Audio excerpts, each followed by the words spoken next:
2020 के इस लॉकडाउन में बरसों पुराना एक फोटो एल्बम हाथ आ गया। इंस्टा वाली जनरेशन ने अपने दादू का हाथ खींच के उस ब्लैक एंड व्हाइट तस्वीर में छुपे रंगों का किस्सा सुनाने कहा।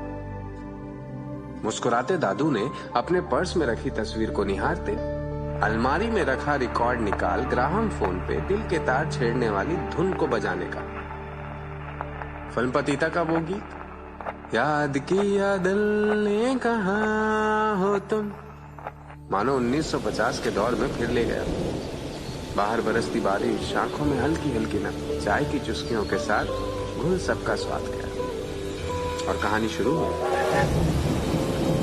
सन 1951 का सावन का वो महीना, कलकत्ता के ट्राम में बैठा एक नौजवान कुछ परेशान था। किसी अनजान के साथ उसको उम्र भर का सफर अब साथ जो निभाना था। इस आजाद भारत में भी उतनी आजादी मिली नहीं।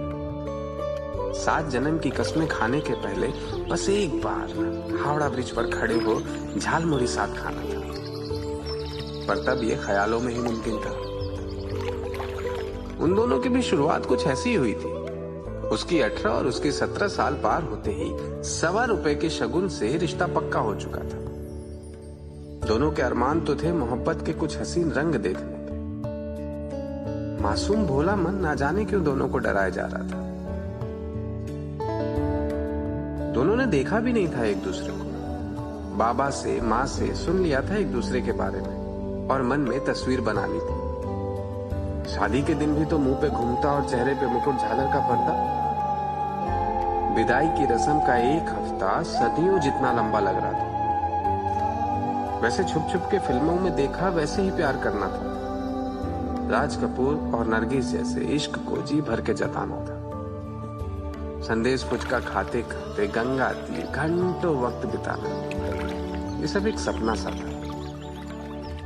अब जो मिला है, इस कड़वे सच को मीठी चाशनी में डुबो के पी जाना था। पर कहते हैं ना, कुछ बातें कहनी नहीं पड़ती, बस हो जाती है। ये खूबसूरत एहसास तब हुआ जब पहली बार एक थाली में साथ निवाला खाना था। मोतीचूर के लड्डू दोनों को बहुत पसंद है, ये उस थाली ने चुपके से बता दिया। 2 हाथों ने जैसे उस थाली से अपनी पसंद नापसंद को बता अब रिश्ता पक्का कर लिया था। 2 हाथ और एक थाली वाला रिवाज शादी की 68 साल तक वैसे ही चला। खट्टा मीठा कड़वा तीखा जीवन का हर स्वाद दोनों ने साथ मिलकर चखा। पिछले साल से उस थाली में मोतीचूर का वो लड्डू मानो अब फीका सा लगता है।